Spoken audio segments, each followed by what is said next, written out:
Yo, what's happening, guys? It's your boy Uncle P with another episode of BMF Combat Talk Show. Come on now, how we doing? How we doing? Oh, UFC 279. Chumaya versus yes. What a freaking nightmare. All right, where do we start? Oh Lord jeez. Okay, so Hamzat misses weight. Um and then everything just falls apart from there on. Hamzat misses weight, and before we know it, this becomes a new main event. Diaz versus Ferguson. Because Diaz wouldn't fight Hamzat because Hamzat misses weight. Hamzat shows absolutely no care for losing the weight. Effort, he doesn't give a shit. Suddenly, Kevin Holland starts beefing. I was supposed to have a picture of Kevin Holland here, but anyways, starts beefing with Hamzat. Now they've got beef. He starts saying these things and yada yada yada. Long story short, this becomes the new matchup. They're gonna be fighting each other. Lee ends up having to fight a guy who was over 10 pounds heavy.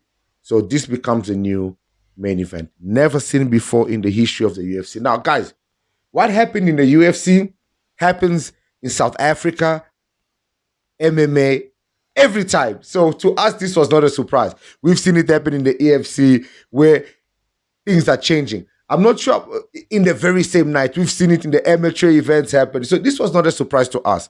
To the UFC, a level of that caliber of event for this to happen, it was insane. But we end up having Diaz versus Ferguson, Chimaev versus Holland, Lee versus Rodriguez.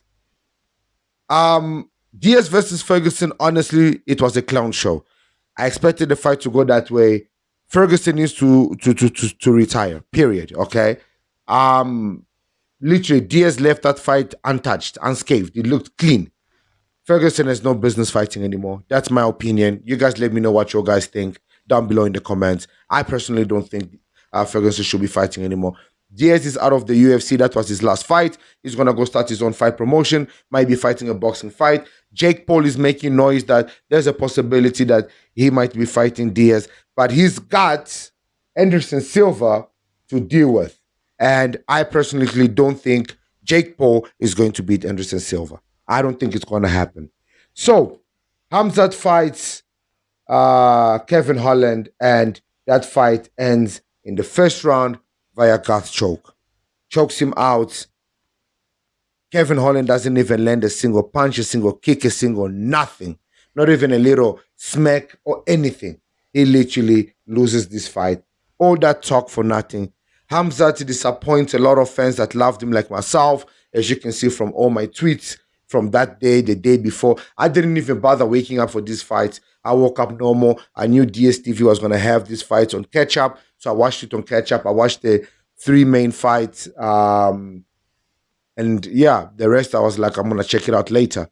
But I was very disappointed. I really wanted to see Hamzat hurt Nate Diaz because I think he was going to murder. I don't know if I can say that, but I think he was going to Nate Diaz. But anyways, guys, that was UFC 279. Crazy, crazy. I think Lee got robbed. I think he won that fight and he got robbed. Man, that guy just couldn't catch a break on the night. Everything just was stacked against him.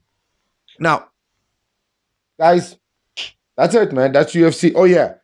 Dricus Duplessis, next episode. It won't be long, but we'll be doing the prediction and fight analysis of Dricus Duplessis versus what is his face? I just blanked out. Chimaya's friend. Yeah. He actually responded. So we're gonna check that out and we're gonna talk about it and see exactly how that's gonna play out. And you guys comment below and let me know what your guys think. Guys, thank you very much for following the page. The page is growing, which is always a good thing. So I'm truly, truly grateful and happy to see that we have gone close to 70 followers. The target is to get to 500 followers by the end of the year, and I think we'll be able to do it. I'm your boy Uncle P. I'll see you guys on the next one, man. Peace.